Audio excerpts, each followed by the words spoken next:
Doing just a Yeah. All right. Good morning, everybody. Thank you for joining us this morning on this November day. This is our fourth episode this month or this year for Coffee with SHS. We're excited that you're here. We're going to have a brief discussion today about Movember and how important that is in the drive to acknowledge men's health. So we're excited that you're here. Chief Emmanuel, you'll see, is stepping in as my co-host today as Chief Kerrigan is unable to be here today. I do want to recognize that Chief Scaris from the SHS, the Safety, Health, and Survival section of the I-Chiefs, is on with us this morning. Um, and if Chief Wayne is also on. So I want to make sure we acknowledge these guys as it's so important to have their support to do this. But we're going to go ahead and get started talking about men's health. But we want to introduce our guest first. So I'm going to allow Chief Emmanuel or ask Chief Emmanuel to go ahead and start that process. Thank you, John. Uh, our first guest today, Nicole Sawyer. Dr. Nicole Sawyer is a licensed clinical psychologist and public safety mental health consultant. She worked exclusively in the realm of treatment and trauma recovery with firefighters, police officers for 15 years. Uh, Before transitioning into a full-time mental health consultant role. Dr. Sawyer is a frequent speaker at public safety mental health programs, both here in New Hampshire and across the country. Most recently, or I shouldn't say most recently, but a couple of weeks ago, she spoke to the New England division of the International Association of Fire Chiefs down in Connecticut. And a few months ago, she was one of our keynote presenters at Fire Rescue International for the International Association of Fire Chiefs. She's a good friend of the fire service. And I guess just to emphasize, she stands on her own merits, but any person who can mobilize the New Hampshire State Police, the New Hampshire Professional Firefighters, and the New Hampshire Association of Fire Chiefs to recognize the importance of behavioral health and to change our behaviors and look proactively to what we can do to take care of our members. My hat's off to Dr. Sawyer. Nicole, thank you for joining us today. Thanks for having me. Chief, why don't you go ahead and do Corey and Chief Alley as well? Oh, Corey Pern. Corey is a 23-year veteran of the fire service, currently serving as a captain and company officer. With more than 2 decades in the front lines, he has developed a rare perspective on what drives firefighters and their needs to succeed. And one of the reason I crossed paths with Corey was he's the founder and publisher and editor in chief of Crackle magazine.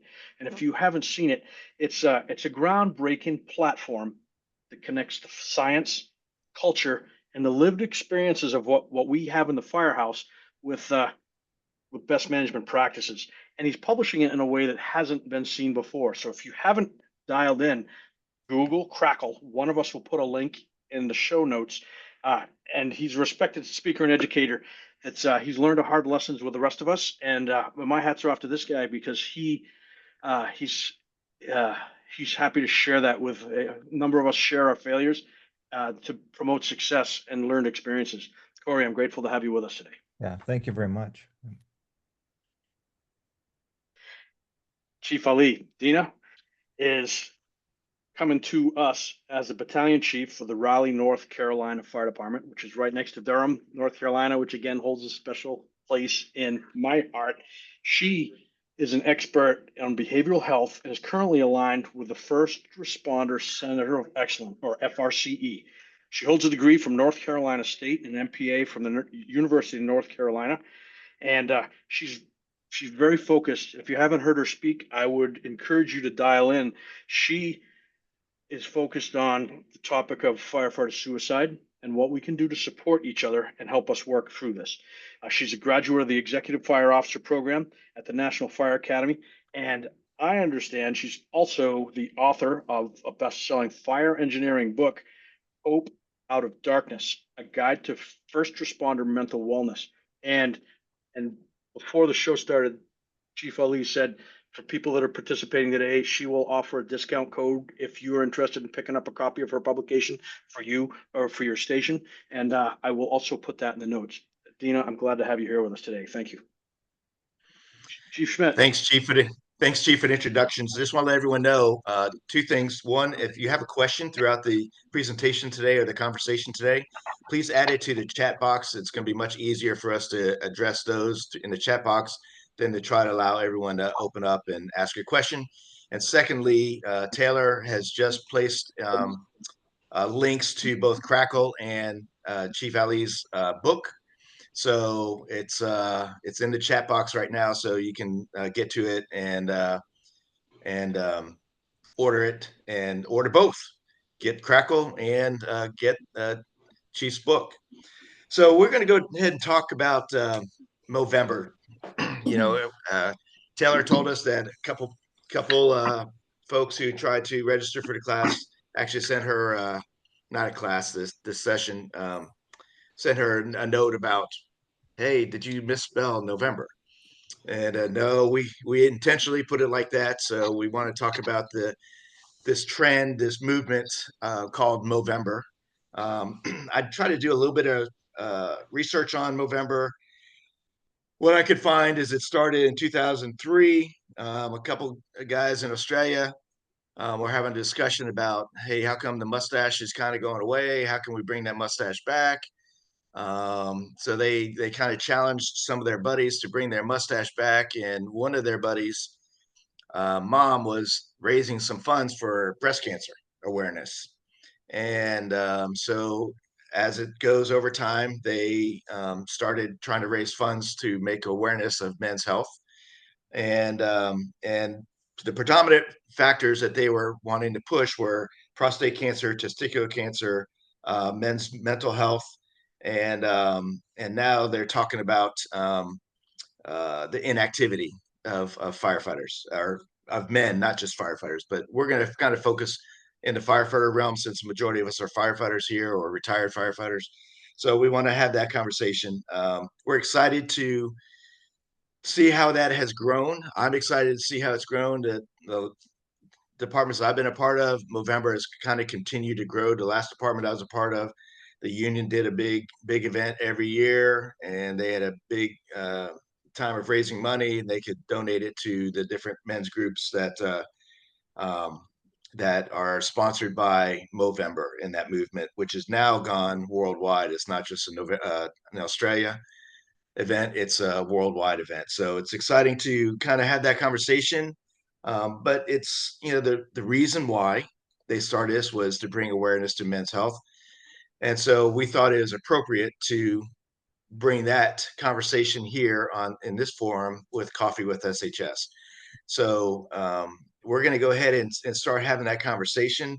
But I want to let you all know we'll mention about the prostate cancer and testicular cancer, but we're going to hit cancers pretty hard in January.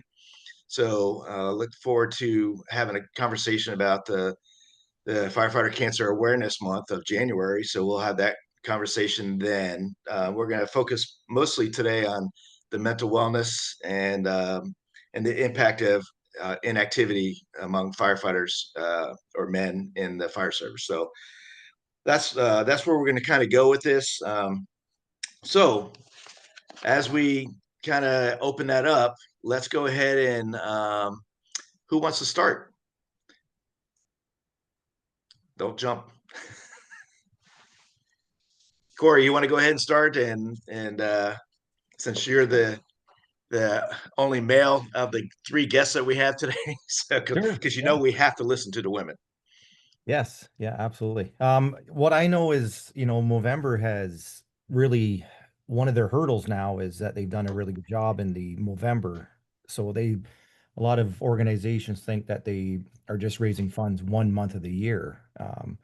So that's kind of their Achilles heel now is having people understand that they're year round constantly fundraising and supporting men's health and these spaces. But anyways, it's just kind of goes to show you sometimes you overshoot your target.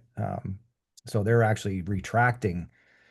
They're anyways, that's one of the things. So a little tidbit for you there that from my That's discussion with awesome. them. That's awesome. What would you like me to start with? Well, let's just open up the conversation about what you see. And I know you're in the Canadian Fire Service, and I don't think it's much different than the American Fire Service, but the health of our firefighters, and I know we're going to focus on men, so to speak, but these will impact women as well. Some of these discussions about mental wellness and mental health. So I'm okay, kind of bleeding those together, but I wanted to focus because it was Movember. So what are you all seeing up in Canada? I know the Canadian government's been very involved with firefighter health recently, overall, and particularly with cancer, but I think overall health. Yeah, I think I feel what everyone feels. There's certain, dialogue that seems to rise to the top, and we know about screenings and things that we should be doing, but it's really about where the rubber meets the road and actually getting screenings and taking advantage of these things. We're having conferences that are having screening set aside. It's taking advantage of these opportunities that are there for us. A lot of it is new business. It's not something we're used to having in our routines. It's not a good time. A lot of it's very exposing. We feel, firefighters love feeling vulnerable. That's a good time for us. So, but we have to get good at that because, I always say we don't care about health and wellness until we're chasing it. And it's like a switch gets turned on, and it's something you can't stop, and then now you're reactive, you're not proactive. And a lot of these cancers, if early detection is your best line of defense, 100% of the time. So being men, this is why this exists, is because we suck at this stuff, and we don't want to hear it. We don't want to deal with it. And we just we really this I mean that's really the conversation that we need to be having is, how do we get good at, you know, not being well, and anything we can do. I have a colonoscopy tomorrow, so really excited about that. So here, you know, near and present danger. So, but this is the That's reality. awesome. Yeah, yeah, and it's just coincidence that this is all happening. But here we are, right? Here we are. So Yeah. practice what we preach. I talk out of both sides of my mouth, like a lot of people do. We know what we should be doing, but then we're too busy. We push things aside, and we always our health is always what gets pushed aside first, because it's just the way we're built. But we need to get better. Yeah, Yeah. absolutely. Chief Alley, I want you to kind of chime in, especially with the role that you have played in so many factors across the nation, and now that with your presence, the presentations that you do. I know you do a lot with Chief Lieb and with FRCE, and but I also want you to kind of share a little bit, as a battalion chief, as an active battalion chief in a firehouse, where you may be having some conversations and you may be hearing of conversations that are going on, um, and how does that kind of impact what we're talking about today with the mental wellness and mental health, and what the attitudes are towards that in your firehouse? Yeah, no, I appreciate it. I appreciate being on too, because when you guys reached out, I was like, they don't want a woman to talk about men's mental health.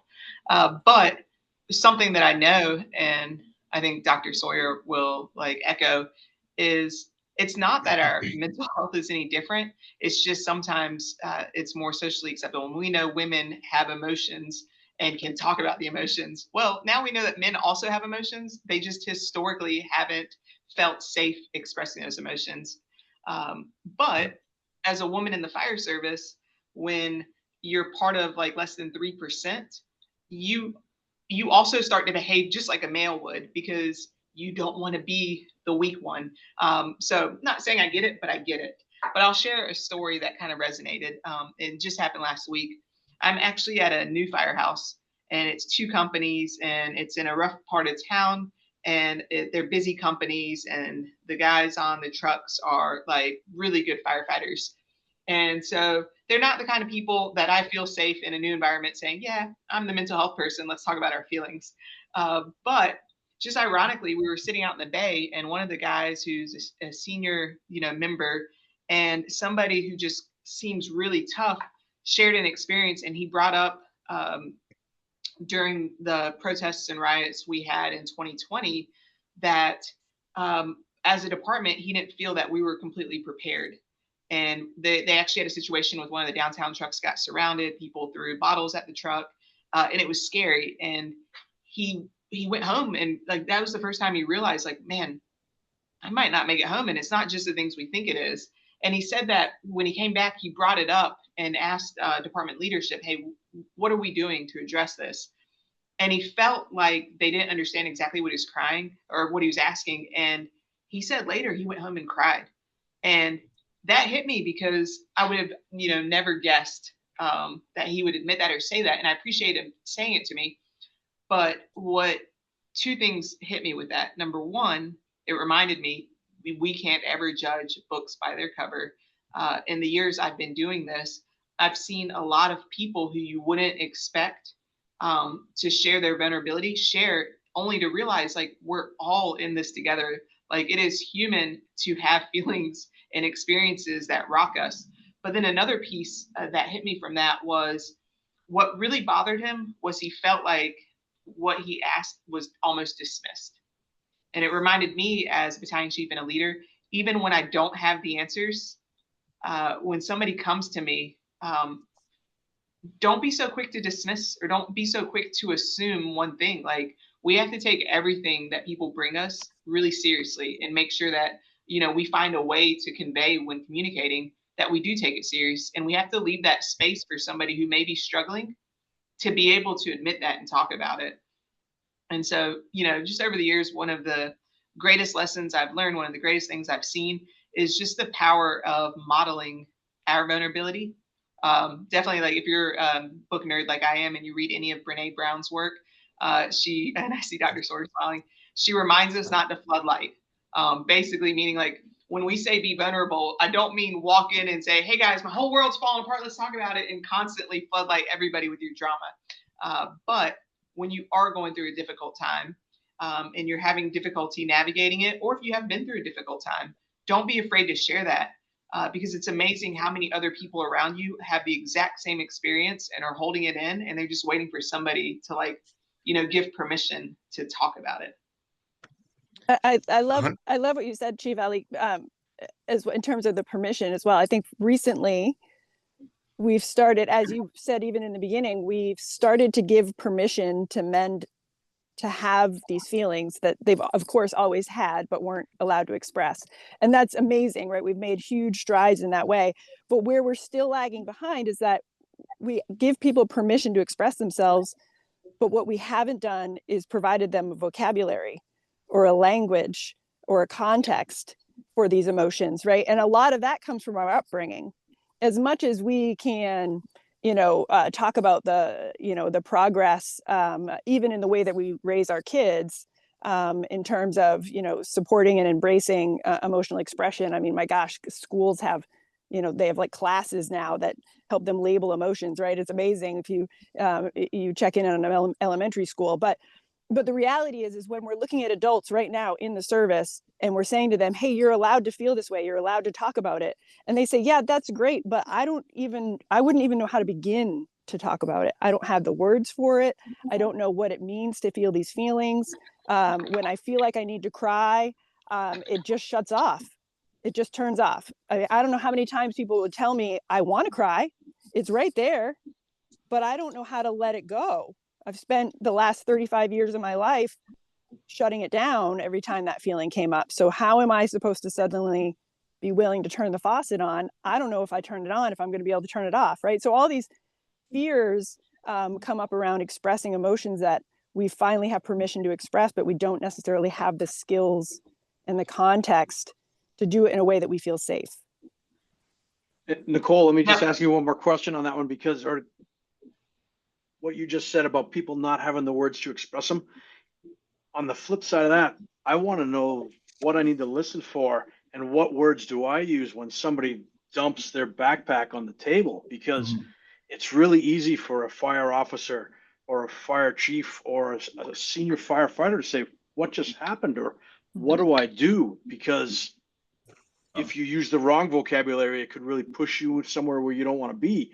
Or we get into some deep business that we need some help on this front. Yeah. Well, I'm sorry, Chief. Go ahead. No, I actually want to jump in. Sorry about that. Because what you asked is so important. But what I have found is leaders often want to say the perfect thing, that instead of saying anything, they pass it on if they feel like they don't have the tools. And in the years that I've been doing this, one of the things that I've found is the perfect thing to say is to just be honest. And if you don't know what to say, it's okay to say, wow, that's really tough. I'm so glad you came to me and you trusted me. I don't even know what to say right now, but I've got you. And that means more to anybody than being able to say, well, this is what you need to do, because people don't want you to fix them. I'm going to put a video in the chat. It's a 3-minute video. And I joke when I teach our peer support class, I tell people, if you get this video, you do not have to sit through the 2 days of peer support class, because it's a Brene Brown video. And that's literally how she ends it is, I don't even know what to say right now. I'm just so glad you told me. Hopefully that. And along those lines, I know that I've done that. I've been able to take firefighters who are vulnerable enough to come have a conversation. If I don't know the answer, I will tell them I will help them find the person who can help us or direct us to that answer. And I think that Chief just mentioned it, and sometimes that vulnerability on my part as a leader helps that connection and it creates a two-way conversation versus a one-way. Particularly as a chief officer, when you have a conversation, it's very different than firefighter to firefighter or company officer to firefighter. So for them to feel vulnerable enough to come have a conversation with the chief officer and not knowing what to say. I am not a mental wellness guru at all. I know it's important, and because of my role that I do now, I'm way more versed in it than I was years ago. I wish I knew what I know now as a company officer, because I think I probably could have helped a lot more of our firefighters. Not that I didn't, but it just was different, and it's kind of changed over the years. I spent 39 years doing this, and it's changed significantly from the mid 80s when I started to where we are today. Somebody in the chat, and I appreciate C. Cordova says, every time I've opened up, nobody's known what to say. I guess all I want to hear is I'm here for you, and I don't know what to say or do other than be here. Exactly. And that's the thing that, you hear it over and over again. And day one of our peer support class, we will teach the active listening piece. We'll show that video that I put in the link where at the end, she says, I don't even know what to say right now. I'm just so glad you told me. And then we challenge people to go home and practice the skills. And every single class, people come back the next day.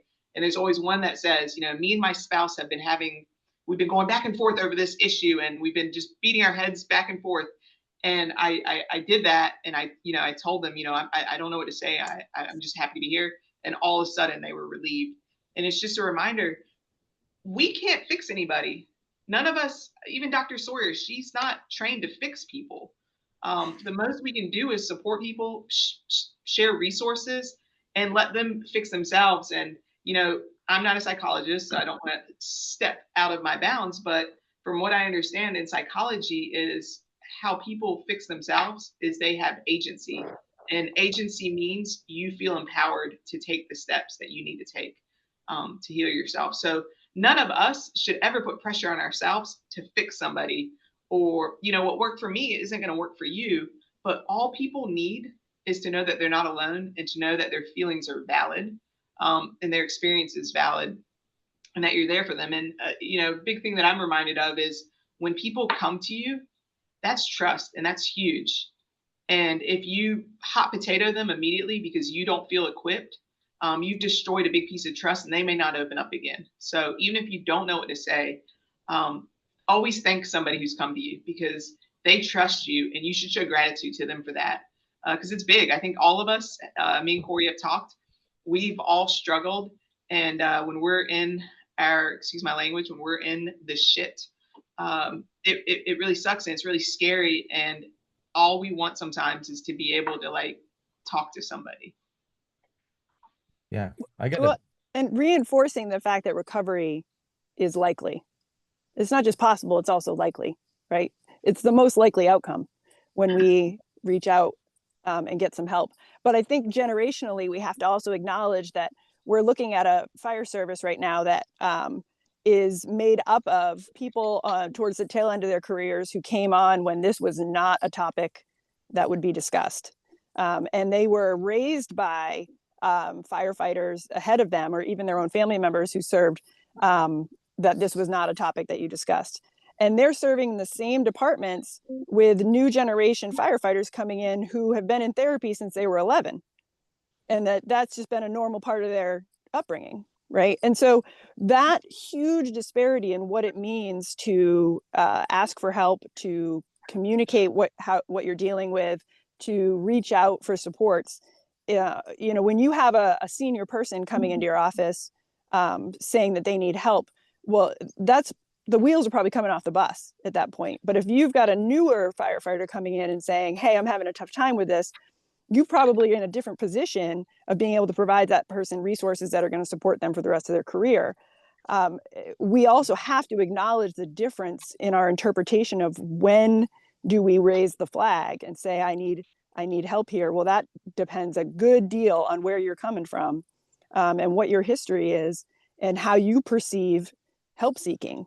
And that's a huge generational issue, not just male and female, but generationally, it's just something that we're navigating right now in just about every department. Awesome.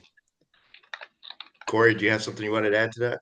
Yeah, I think I just want to commend people for being on this this discussion, because this is where we make change. I have a lot to say. I think, as far as speaking, I don't think you just start, sharing deep secrets. I think it has to be something you build a callus to with the people that you trust. I think you get used to talking, and then when something is kind of heavy, or you're leaning towards certain things, you already have a support group that people that you trust, and you've already it's an ongoing conversation, opposed to I'm starting now and I'm not sure how you're gonna carry this. I think that's a big part of it. And the other thing is, being in a leadership role. I mean, everyone's a leader, but I don't think that just starts either. I think when you are speaking about people behind their backs and they leave the room and you're that person, well, then why would anybody come up and talk to you? And just because you have bars in your shoulder doesn't create a highway to share with you. So I think that has to be part of the conversation. I've always been aware of that. I'm not sure how well I do it. I don't know how, people would be able to answer that more than I would be able to, but it's always been something I've thought about. And when all I can do is create the environment for people to feel safe to approach me. And I only think the past will predict how I will support them and take them seriously. And we don't have all the answers, but that's kind of where my brain goes with that. Because I've seen other people that I won't say anything to, if that makes sense. I just kind of work backwards. And I know what I won't share with. So, try to change that. And um, yeah, and I think the other side of it is when you are sick or you get diagnosed and you're not good at having a dialogue with certain people that you trust, you will break. Um, because things get real really fast. Um, and it's not the time to start trusting people with your story. So that's kind of my 2 cents. Thanks. And Corey, you made some really good points and things that I pondered throughout my career. And part of that is the number one is I wanted to always be a good listener. When I got married, my dad always told me when your wife is talking to you, she doesn't always want you to fix it. She just wants to know that you hear it. So I think that that's super important, but also creating that safe environment to allow these conversations.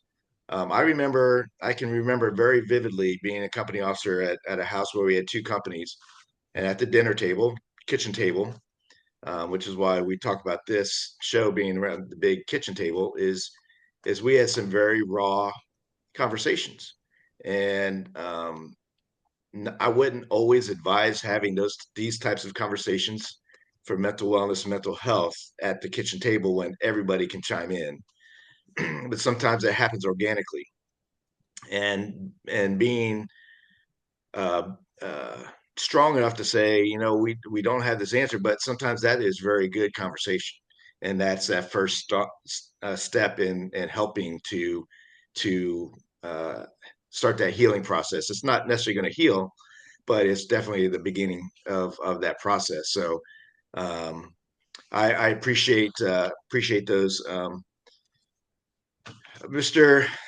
Joe, if you could just put it into the question into the chat, it'll be easier for us to get to that. Oh, I didn't have a question. I just was going to join the dialogue on some of the comments and perspectives that everybody's been given. But first time on this call, so I don't know what the sideboards are for, engagement with everybody. Well, we typically just have the guests, and then we allow conversations through the chat box. Okay. Yeah. I appreciate it. No problem. You give your mind and your body to the calling called the fire service, and it's if you want people to talk to you, you got to be absolutely trustworthy. And so I'm on the tail end of that baby boomer generation, but I interact with people all the time, and in leadership on the incident, I have to have self-control. But once I step away from that, then you got to have those safe refuge areas, and more importantly, your people have to where they'll approach you. And then when they call and they're stressed, it's their call. You don't get off until you're done. Because I've called people, they've said, "Man, I'm so glad you called. I got a gun in my hand and I'm thinking about killing myself." And those things happen in your career. And if you want people that trust you, you got to earn that by establishing a career of being absolutely trustworthy, and also absolutely caring about them, not topical, but in reality. So anyway, I don't know who invited me to this, but I appreciate the invitation, and I'll go back to being an active listener. Awesome. Well, thank you for your input. It is valuable, and we do appreciate it. Yeah, no, I've given my 40 plus years to this, and I'm failing at retirement right now, but there's a reason for that. If I keep people out of burn centers and cemeteries, and all that, it's worth it. So I'll go back.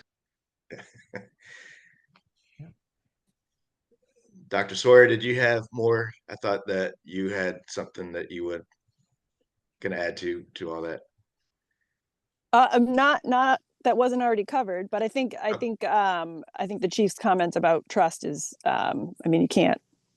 you can't overstate. But I think the challenge as well, though, is that as a chief, you are frequently in a bind where there's a perception that you're not trustworthy. There's a perception that you're keeping things from the department simply by the nature of your responsibility. And so that is a challenge, and that's why ideally, right, we have more peer level access to supports, so that we can avoid that obvious struggle, right? We don't want our line firefighters going, having their personal stuff end up in the chief's office. I don't care how big or small your department is, that's never a good idea. And so, we definitely want peer supports to become the norm. And the fire service, is amazing at this. As much as peer support has been formalized to some degree across the country, firefighters have been doing this on their own for, centuries.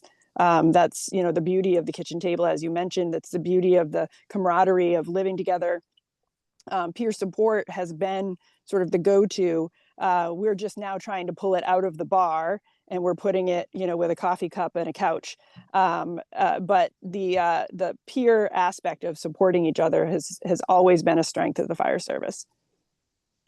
100%. We actually do that on the cancer side with the Firefighter Cancer Support Network, the badge to badge type of idea. I think that's strong. So how do we? I mean, I know we have the peer support teams across the U.S. and in the fire service in Canada, but how? I've always had this question: how do we prepare our firefighters? I call them athletes. How do we prepare our athletes? Many of you may know or may not know.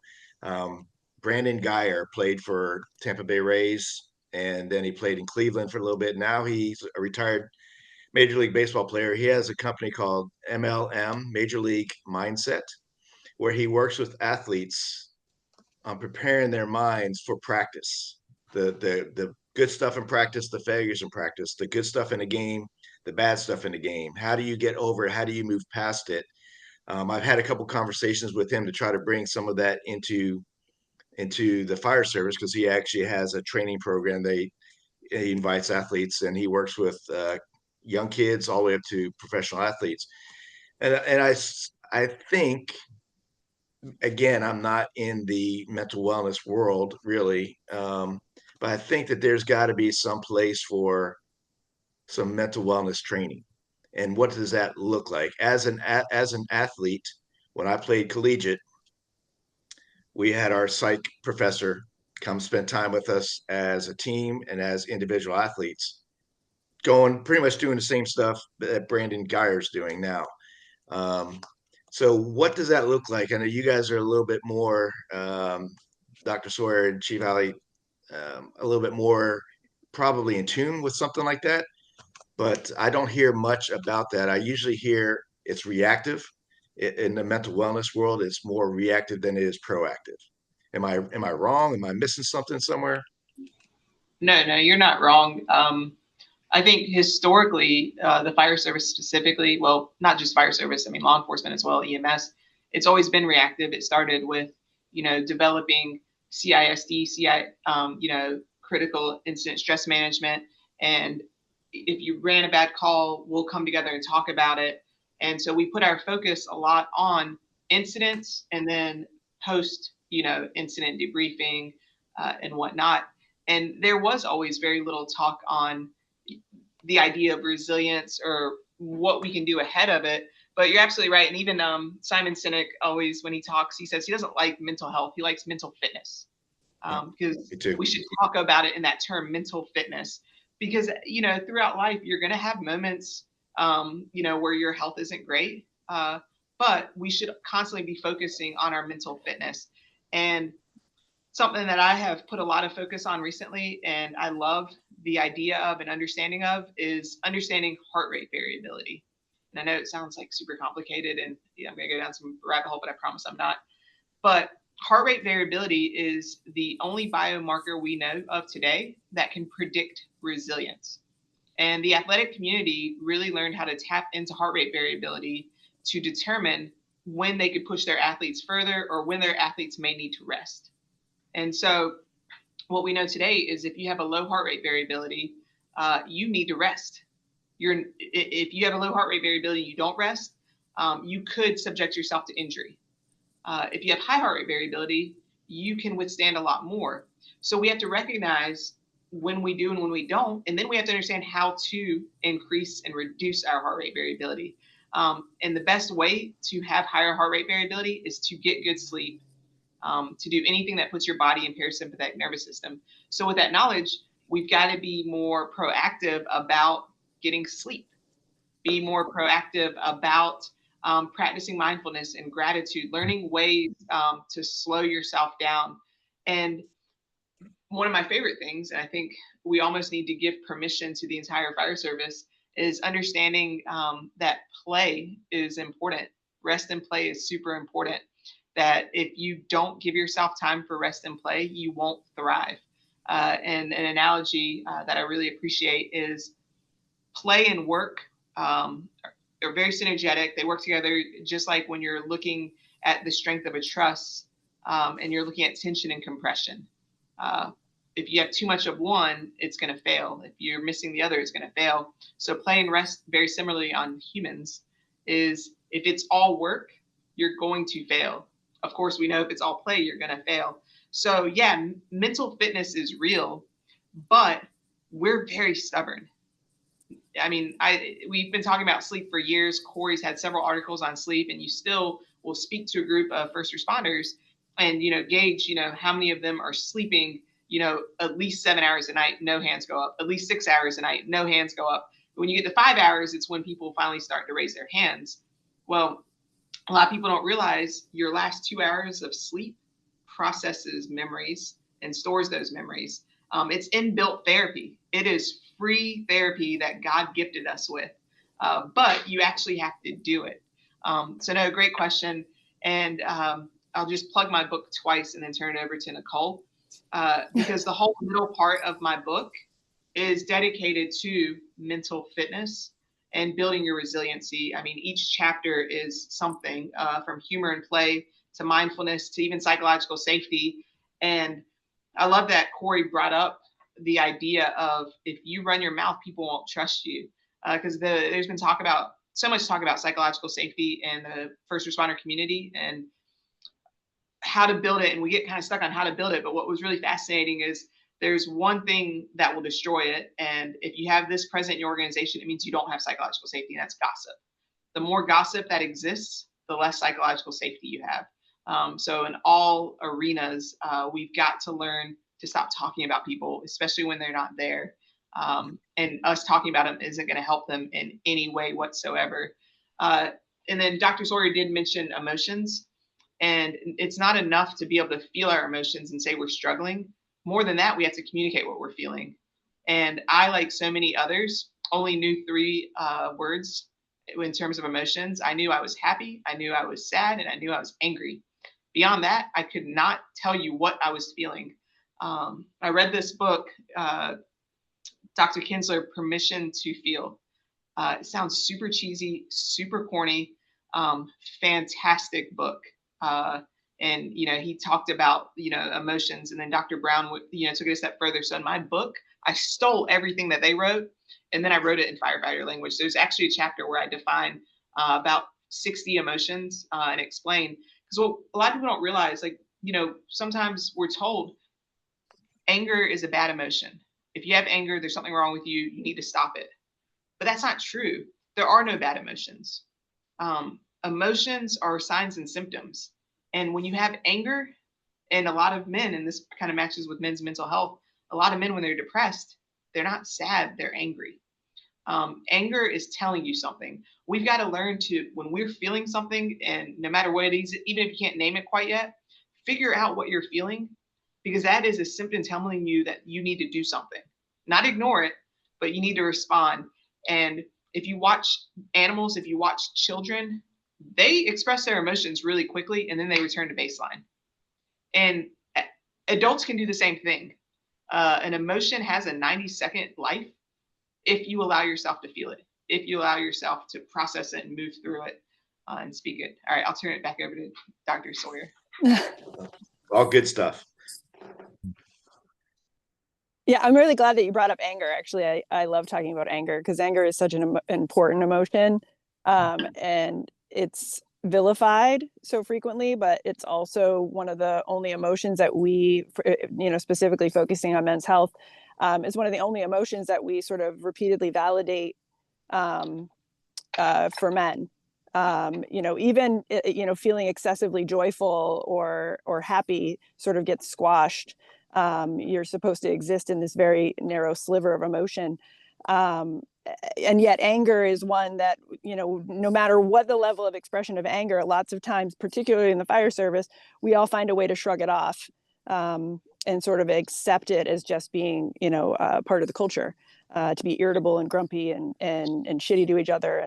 And again, I mean, there's room for that. I'm never going to argue that, that there's not room for that sort of engagement and behavior. It's part of the camaraderie building and all of that. But there, of course, we know think of somebody who's frequently crossing that line, right? Or we can all think of somebody who's we all know is really masking something else with that behavior, and that's anger. Anger is so easily accessible because it is absolutely imperative for our survival. And for so many folks who are existing in the fire service right now, they are existing in a survival mode. Their brain and their body is simply just trying to get through the next day. And that when you do a job where survival is a legitimate challenge, when you're existing in that mode psychologically and physically all the time, anger is absolutely the emotion that is most easily accessible, feels the most relevant, and so is the most frequently expressed. And that can work out fine if we're on the fire ground and we've got to push through something really scary. It doesn't work out so well when we're trying to communicate with our loved ones. And when we fail repeatedly at communicating with our loved ones because anger and irritability seems to take center stage, well, that starts to deteriorate our sense of health and well-being, whether we're doing great at our job or not. If things are falling apart in our families, that's when we're going to see real struggles coming up with our firefighters. Yeah, Absolutely. great. Just to jump in here, like this is, as I've kind of been exploring and I hit my rock bottom, for those that don't know me, but I nearly lost my life to congestive heart failure. And you want an eye opener, this did not happen overnight. This was a progressive thing that I kept burying, avoiding. I was ignorant to it. I thought I could outlast it.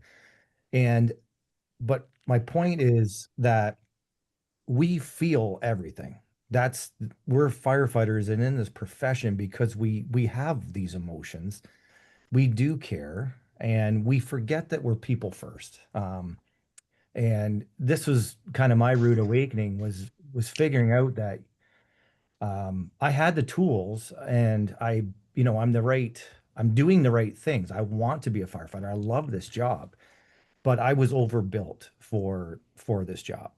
And I had to step back a little bit and kind of rebuild myself. Just in when I think about who I am, I had to rebuild who that was to me. So it was a gift. It wasn't. It was an opportunity that I've been given. And as I was explaining, as I'm standing there looking over the edge of sitting in a hospital bed, everything I wanted was back the other way. I had kind of worked myself so much and ignored all of these signs and symptoms to only be broken. And and still, like, I was off work for a year. I never visited the fire hall or the firehouse for a year. I didn't realize that until I looked back and reflected back on me getting back to work. So there's a lot of things that I kind of had a view to the other side. And I can tell you it's so much better sharing. It's so much better having these tough conversations now.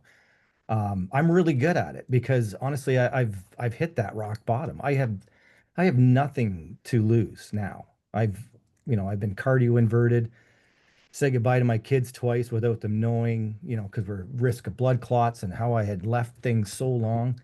My heart was, it was dying. I had congestive heart failure. So I got really good at feeling like shit and started to actually, you know, just again, it was how I was framing it. But when I see other people now, and I see certain characteristics, or hey, they're always good. I know they're busy. I know they're working 3 jobs. I know their kids are little. I know they're not sleeping. We don't need to sit down and sit across a table to figure out that someone's going through things. I don't need them to, have a conversation with me to know that I already know they're overloaded. It's built into their framework of their life right now. So we know when you're a junior firefighter, you're struggling trying to, you know, figure out who you are to the fire service. You're making sure people respect you and that you're doing all the things you're supposed to be doing. So they have different struggles. When you're at the other end and you're looking to retire, there's other struggles with that leap of kind of losing this identity, this piece of you. And it's just everyone is conflicted. And I think both ends of the spectrum should talk more, because you can be rejuvenated by the new recruits and when they're, eyes wide open and just excited to take on this new career. And then you're on the other end of the spectrum with 30 years and saying, look, I didn't do everything right. I'm excited to retire, but I'm scared as well to retire, and I'm not sure what that looks like for me. So we have to share this information, and this is where we break mental health to me. Um, we farm it out. We farm it out. When you have an endangered species, you farm it out, and you know, I think that's the way that we really get to a point that we could kind of hit a pinnacle in the fire service where, it doesn't have to be so engaging. It could be just washing a truck and just knowing that you have a newborn at home. I already know you're not sleeping. Like, why don't we take some assumptions in this, and then relate to that? And so they're like, holy shit, I never knew I needed to talk about that. Like, that to me is a better conversation, and we can lead that because we know enough. We know enough to be dangerous. That's for sure. And so I think this is where the breakover is. We don't wait. We shouldn't wait. What I love about that, Corey, is and when I do my presentations, I try to avoid using the term firefighter because I don't want our profession to determine who I am. I need to remind everybody that their sons and daughters, their brothers and sisters, moms and dads first, and that vulnerability, I think, kind of connects exactly what you just said, and I think that that's awesome. Um, and I think we're at a really good point now where I want to, because one of the things I wanted to talk about was how mental wellness affects so much of us, as we've already discussed. There's so much that it impacts us in our lives, our personal lives, our family lives, our work lives.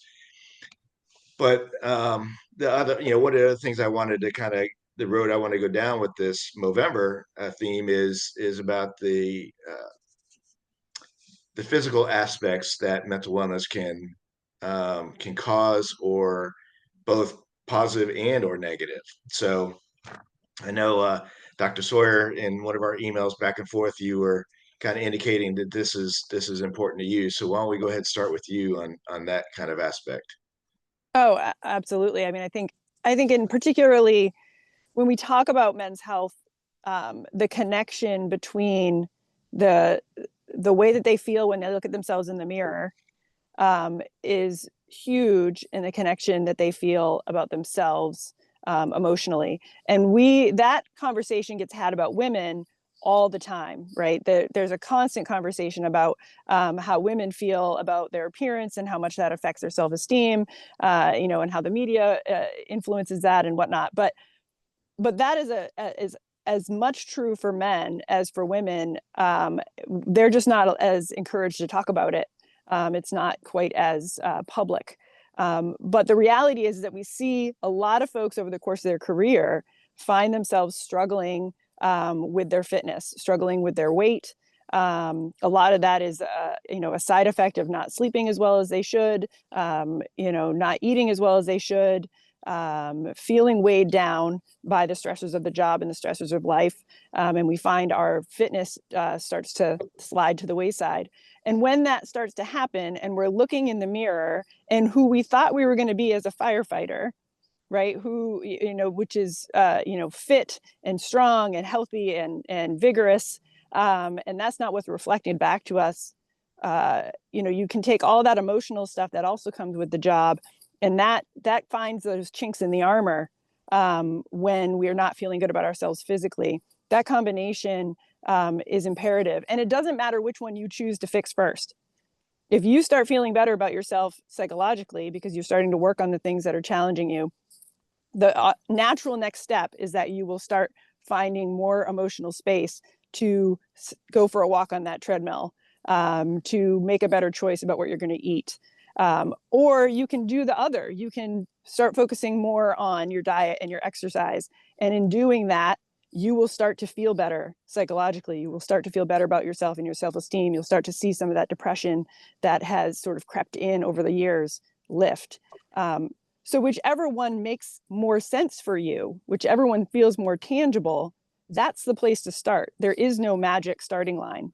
But picking one and moving on it, even if it's a small effort, even if it's just something really to you seems very minor, that ripple that you're going to send out in your brain for being successful on that one first step helps motivate you to take that next step. 100%. I agree. My daughter's in college and she's called a couple times. Dad, I'm stressed. I've been studying all day. Just go out, take 15-minute walk. And okay. And she actually does it, and she comes back and she's way more productive. I have to do that to myself today, even, knowing when I'm behind a computer all day and just, okay, I got to go out for a walk. I got to go whatever, just to kind of, because it does something to us physically and emotionally and mentally. At least it does to me. And I know it does everyone as well. So, Chief, you have anything else you want to add into that? I never know which chief. There are a couple of chiefs on here. Chief Ali, you. Sorry. No, I like how Dr. Sawyer closed it with, just take one step, just do one thing, and it kind of goes back to what I was talking about earlier with play. I actually a couple years ago dug deep into the research on play, because it was so fascinating for me to learn what play does for us. And there's actually a definition of play, and it has like several constructs, but basically it's something that when you're doing it, you enjoy it so much that you're not looking at the clock. It has no purpose. You don't worry about what other people think. And the more we engage in things like that, the less stress we'll be. It has a direct impact on heart rate variability and everything, which is beautiful. So I took up learning how to surf. I've been learning now for 3 years. But they mentioned, think about something that you did as a child that you enjoyed, and go out there and do that and get back into it. We know there's just so many benefits from physical activity, exercise. Not only does it increase our, if you're taking care of yourself, you feel more capable in this job and you have more confidence. But then understanding how buying that space will actually give you the capacity just to deal with more. And I just love, just do something. It doesn't have to be a lot. It doesn't have to be complicated. You don't have to track it and post it and be held accountable. Just buy time to get out there and move a little bit and leave all of your devices behind and your worries about, tracking it behind, and just enjoy what you're doing. Well, and Chief Ellie, I want to jump in on clarify one thing, is that what that doesn't include is numbing out. It doesn't include playing Candy Crush for 4 hours, completely zoned out. That's not the play that she's talking about, right? Where she's talking about something that's going to actually bring you pleasure, not contribute to numbness, right? And we find ourselves saying, I need a break from this because, whatever's going on. And so we pick up our phones and we start scrolling. And we think that that's going to give us that mental break. And what's really happening is that we are draining our battery even further with this sort of zombie mode that we go into, and we end up feeling worse about ourselves on the other side of it. We didn't actually rest our brain at all. That kind of brings up a good point, and I don't know that and this is that organic portion of this show that I really like, is the ability or the negative impacts of our devices. When I was a company officer and a shift chief, we called it family time for dinner, and the phones went on the table, and they were not at the dining table where we sat to eat. Because I think it's so important to disconnect from those, because as you said, Dr. Sawyer, that my mind doesn't rest when I'm on my phone. I usually use my phone just for work. So if I had my phone out, mentally, I'm working and I'm not taking that break. I'm not on vacation. When I was the training chief, my training staff, when they would take vacation, and I would send out an email to the whole staff, and someone's on vacation, they're responding while they're on vacation. I text them, get off of your phone. You know, I don't want to talk to you till you get back because I need you. I need you 100% when you're away from us. So you need to be 100% with your family. You need to be 100% with what you're doing, that play, so that you can give me 100% when you come back to work. But I want 100% for 8 hours a day. I don't want 100% for 24 hours a day because my staff was day staff. I don't want you 100% 24 hours, 24 hours, 24 hours. I want 8 hours. And then every weekend you go play and don't worry about work. And, but these devices today, I'm also on a school board down here in Florida, and it's a private school, and we're trying to convince the superintendent we need to do away. We need to lock up the phones during the day because there are school systems across the U.S. that are showing market improvement in anxiety in our children when you take the phones away. They're ADHD. They're actually having conversations. They're looking. I read an article from a principal who said the lunchroom is now loud again because the kids are actually talking because they're locking up their phones. I would love to lock up the phones in the firehouse. I know that's a big reach, and I know that they would lose their minds, but we become so dependent on this stupid thing, and it's not helping us. I don't see anything on the phone that's helping me. I mean, someone will argue, well, it tells me how well I slept or what my heart rate is, or I don't care about that. I can feel my own pulse.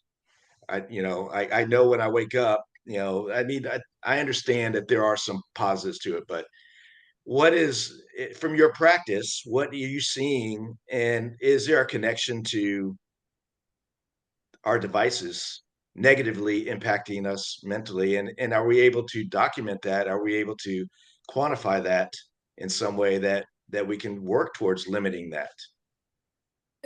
I think we have to be careful not to completely vilify Right.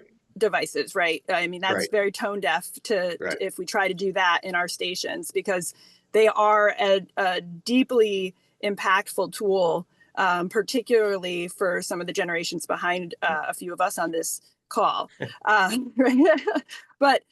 But what we do have to do, right, with any new technology, when it arrives, it gets used to such an extreme.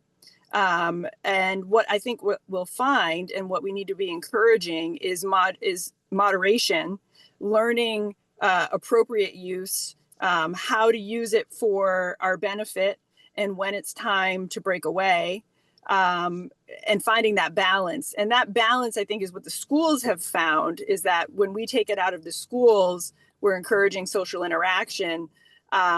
But they're not removing technology completely. They're still using technology quite a bit in their classrooms, right? So there has to be a balance. I think one of the keys is that using your phone to numb out and distract you, that's not a healthy tool. There was a time that we actually sat with our thoughts. There was a time that we stood in the grocery store line and were bored for a few minutes, and that was okay, right? That was healthy. And we might actually exchange a glance with somebody, and make a human connection. And now we all stare at our phones just to sort of pass the time, right? And those kinds of uses can have negative impacts on our mental health, because they do isolate us even when we're in a crowded room. But implying in some way that social media and our access to phones is the main contributor to our mental health challenges, that's taking it a step too far, because we do have to be willing to embrace the value. But it's all about finding and striking that balance for ourselves, and everybody's balance is individual. We have to respect that. And it's going to be coming from our upbringing, our personality styles, our coping strategies, our emotional needs. There's a lot of factors that go into finding that balance, but it is something that we need to do on purpose, right? Let's be intentional about our use of technology. When we're intentional about those things, that means we're applying some level of thought and consideration. When we are passive about that, that's when we so easily get run over and we find ourselves numbing and detaching with the tool. I can agree more. And I know that I was very extreme when I said that, and I kind of did that on purpose, because you have to, the pendulum swings, and we've got to, it can't swing all way high one way and high the other. It's got to strike that balance in the middle. But part of that, I think, is we've got to train our folks to strike that balance and understand when it's appropriate to have the phone. And I'm not saying we shouldn't allow them to carry their phones.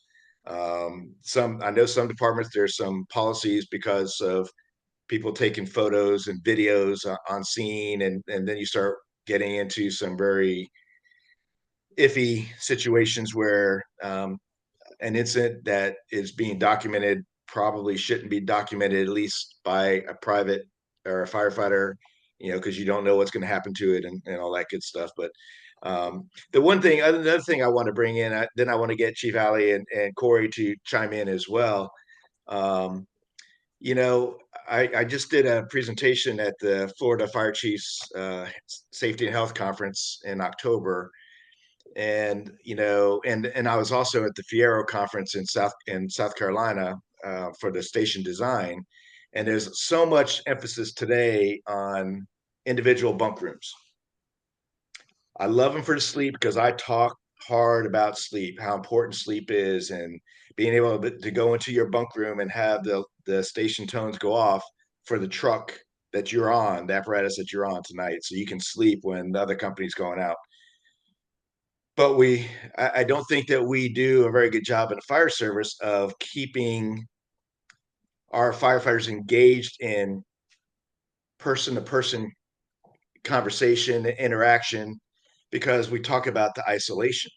They go in, they can isolate, and they can get on their device, and they can get that mind-numbing time away. And I never got to work in a firehouse where we had individual bunk rooms. I moved up to be a chief officer, and all that's kind of gone into place since I've been got promoted to a chief. But when I go into firehouses and I can't find anybody, I go back out in the bays. The trucks are here. There's personal vehicles out in the parking lot. Where are my firefighters? They're all in their bunk rooms, doing whatever they're doing by themselves. So I think that, again, there's some conversations that we need to have about that. So I kind of wanted to lead in with that for Chief Alley and Corey on your perspectives for the mental wellness, the mental health, the mental fitness, and the devices, particularly when we allow our firefighters or don't allow them to go into the bunk rooms by themselves, individual bunk rooms. No, I think that's a leadership issue. I like what you said about sleep. It is so important, and it's so wonderful now that we have individual bunk rooms, and you're not having to hear somebody snoring when you're not on calls, or somebody leaves their TV on. You're not having their flashing light keep you up all night. So it's just a beautiful thing that I can have a place that I can shut a door and actually sleep when the buzzer's not going off. But what I've seen and what my experience is number one, in the afternoon, if people are in their bunk rooms, that's a problem. Unless you're on a company that's really busy and you guys are allowing naps, which I think is absolutely acceptable and necessary for some firehouses. But if after lunch you don't see people because everybody's doing their own thing, that's a leadership problem. After dinner, if you guys aren't doing things together regularly, that's also a company problem. I get it. Sometimes people are studying, getting ready for promotional tests. They need private time. I saw somebody in the chat talk about, maybe having a spouse at home who's pregnant. There are some people who may need extra rest and they're going back to their bunk early, getting in bed early. That's absolutely fine.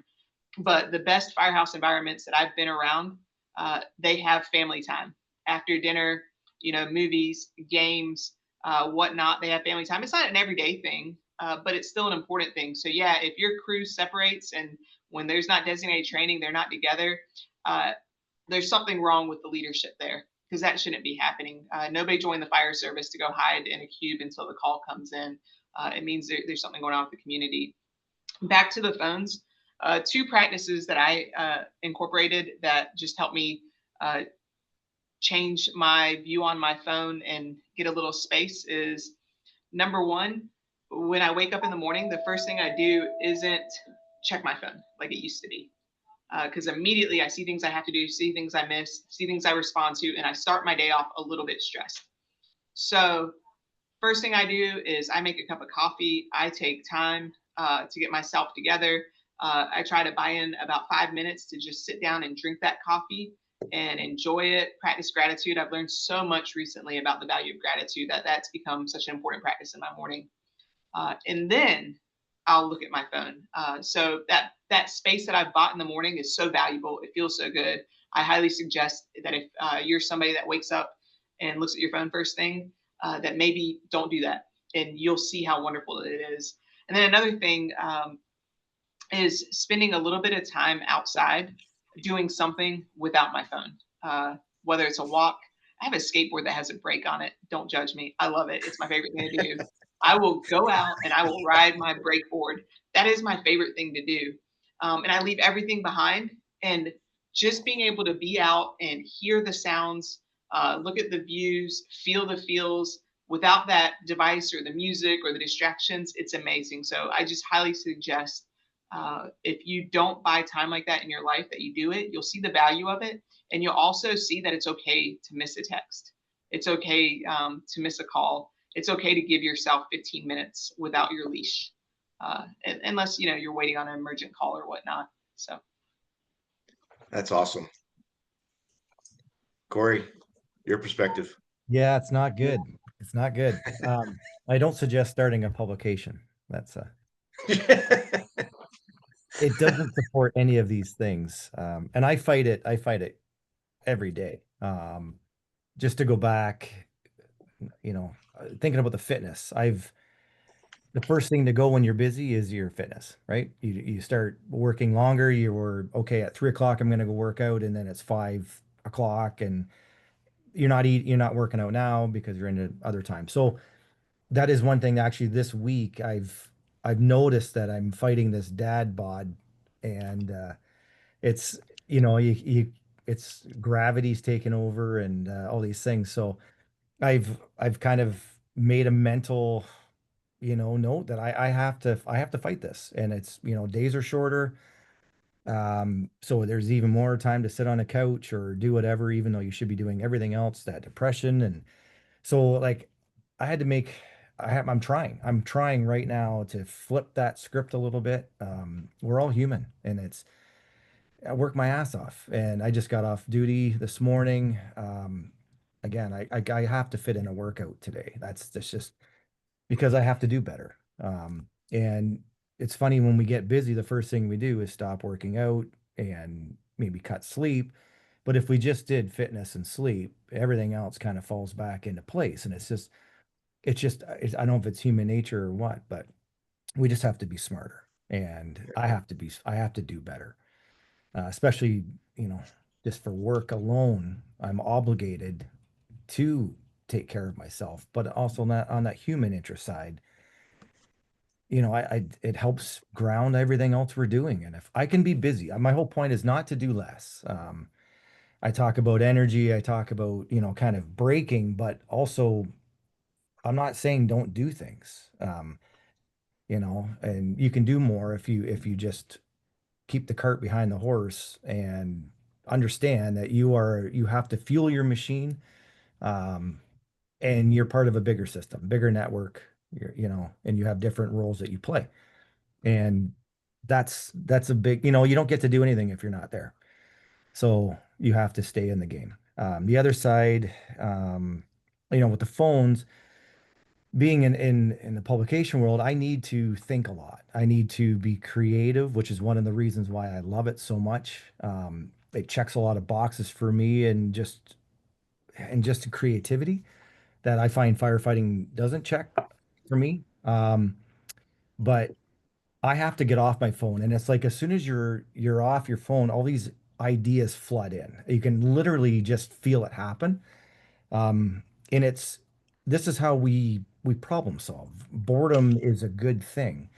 And we get to be creative. I get to get out of this little, screen that I'm in because it's dictating what I'm thinking about, not me anymore.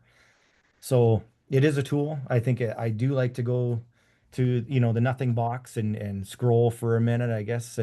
But I also have to know that I'm not getting other things done if I'm doing that. So it is a bit of a, something to be aware of. Can't say never, can't say always. And, as far as, I have a Whoop watch and I hate the thing. It's the worst thing I ever did because I actually thought it was broken. It took me 2 years wearing this device to actually start to understand it.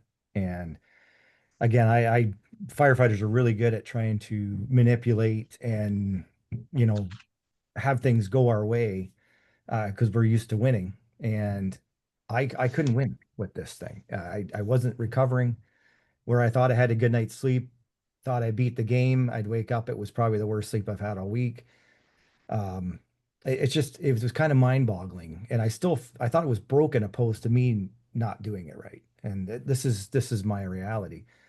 So, anyways, I definitely say I think a device is good if you really want to see in real time what you're not doing. Um, and anyways, I'll just leave that there. And as far as play, I'm really good at playing. I have to shut that off. That's the other side of all these things. I'm in a couple bands. I love playing music. It it completely rejuvenates me. Literally, I feel like a whole week has gone by and I could have just been off duty for a few hours. Like it's a complete mental reset for me. So definitely that play is huge. Distractions are huge. Get a hobby, get a life outside of the fire service. You start doing a few little things. It's monumental what it does for your brain. So Awesome. Well, we're getting ready to wrap it up here in the next few minutes. Chief Ali needs to get off. So I want to give each of you another minute or two to kind of wrap things up of our discussion today. And then I know Chief Emmanuel has a couple comments, and then we'll kind of wrap it up.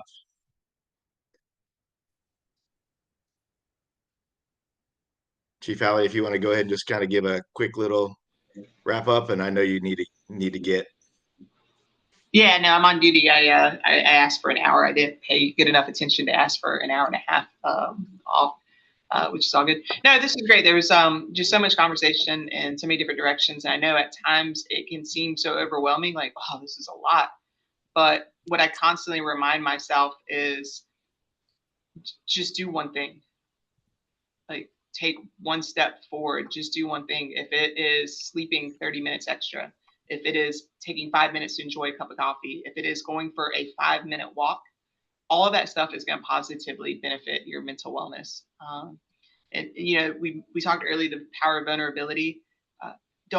You'll be amazed when you open up and share something that you've been holding in that you think is a fault or a defect. You'll be so amazed how not alone you are, and how much other people respect you for sharing, and then that they may in turn do the exact same thing.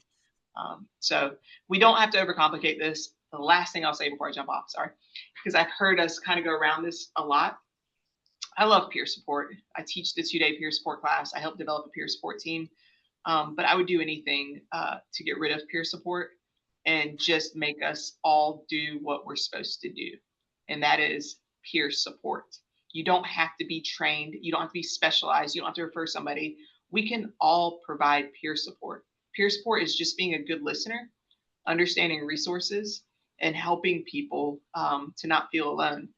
So I would kill in our organizations to just erase peer support, and for us to just be decent people and take care of each other. So thank you guys so much for having me. Awesome. Thanks. Appreciate you. Corey, any last parting words? I think I've said a lot. I mean, again, I just know what I go through, and it's, you know, keep being a fan of yourself. I think we're so hard on we're so motivated and we're good at what we do, but just also, you know, make sure that you're having that good internal voice that is taking care of yourself. Remember why you do what you do. And, you know, it's just give yourself a bit of grace and enjoy your careers. Because, you know, I'm 22 years in. I know there's a lot of people here that have had more years than me, and just to see people engaging on this, it's what I want to be. It's what you know, I hope I'm like that when I get there in my years. So this is just, you know, it's been great to be involved. Awesome. Thank you so much. Dr. Sawyer. Yeah, I mean, I think the thing that we have to talk about all of the time that we've been doing, just for the folks that even showed up to this discussion, right, is holding ourselves accountable for our own health and well-being. This job is an incredible job. It's an amazing job, and it's a privilege to have the opportunity to do it. But it is going to kick your ass. There is no way around that. We can't ask people, we can't say, oh, we just need to hire more resilient people and all the, you know, the reality is that this job will take a physical and psychological toll on you. And that's part of the reason why it feels so honorable to do it, is that we're willing to do that for our communities, to make those sacrifices. But what that also means is that we have a responsibility, an individual responsibility, to acknowledge the toll that it's taking on us, and be proactive. And if it's gotten to that, be reactive and do something about it, because not only is it for our own benefit, but it's a responsibility we have to our families, and it's a responsibility to the people that we're responding to scenes with, that we take care of ourselves physically and emotionally. The resources are out there. It's not an easy step to take, but I hope that after this kind of conversation and all the conversations that are happening across the country, that people recognize that there is a pathway. Sometimes you have to find it. Sometimes you have to do a little bushwhacking. But once you do, it's your responsibility to walk it. No one else can do that for you. 100%. Thank you so much. Appreciate your input. Chief Emmanuel, I know that you've got a couple things to wrap up. I am just consuming everything Nicole, Dina, and Corey you're saying about being proactive and looking at what we can do to change each of our own mindsets. And when I think about myself, I think about, you know, serving others nourishes ourselves. And anything we can do to listen or seek understanding or be present for our people, I think will pay dividends both at home and at the firehouse.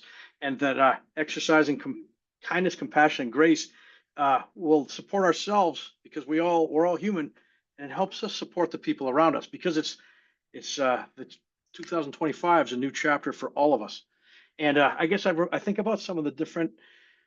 You guys, most of you know that I'm involved in scouting, which is a process of being outside of your comfort zone and failing until you learn a new lesson, and then exercising self-improvement as you move on. It's play with purpose, and then being intentional on being a better person and what we can do to have a better community and a better country. So I think about challenging everybody who's taking their time to join us today to figure out how to make time to be out in the sunshine, outdoors, and present with other people, like present, and to express gratitude. And whether it's hosting a dinner or cooking together with your shift, or having the grandmas in your neighborhood over to say, you know, I appreciate what you did as I was growing up. And that's what community means to me, because to acknowledge other people's contributions and what they do to make us a stronger fire station or a stronger neighborhood or a stronger community, it's my opinion that we're not all doing as much as we could, because the time with each of you it makes me feel good, and it's serving others. And my last challenge was to figure out how to, I think that covers the volunteer part, figure out how to go and look at what Corey's put together in Crackle. Read something under the Thrive section of the Crackle website. It's online right now, and I'm not trying to sell Corey's publication. It's free. It's online. Google It's Google Crackle, and it's in the Thrive header.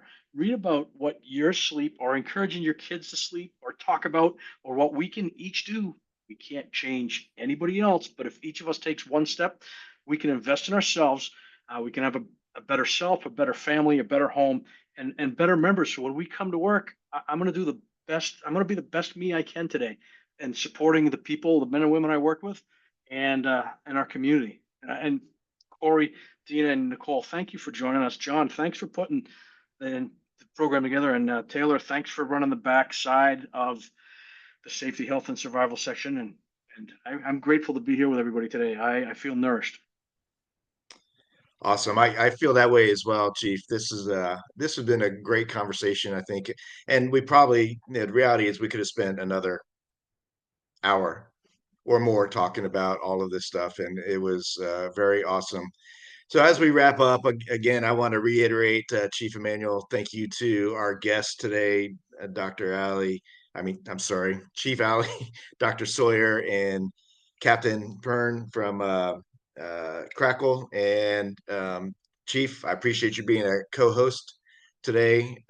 Wanted to let everyone know that Taylor has put up on the screen, if you are not a member of the section, you do not have to be a member to participate with our Coffee with SHS. However, if you would like to be, scan the QR code and you can do your membership with IFC, and then become a member of our section as well. This is going to be one of the most impactful, beneficial sections, I believe, in the iChiefs. What we do and what we talk about is critical to our firefighters and their health and safety for long careers. And what's more important, I want them all to have a longer, healthy retirement. We have a podcast here in Florida called 30-30, 30 in, 30 out. You put 30 years in, you get 30 years out. When I talk to different groups, I try to tell them that break the bank, make them have to reconsider how they do pensions, because we are now outliving our pension. You put 25 years in, live at least 25 years, collect your pension for at least 25 years. That is my goal to help every single one of our firefighters reach. I wanted to let you all know that our next session is going to be December 18th at 11 a.m. We are going to be discussing roadway safety and response safety. So if we appreciate you being on the call today, invite someone next time, and we'll see you in a month. Have a great Thanksgiving.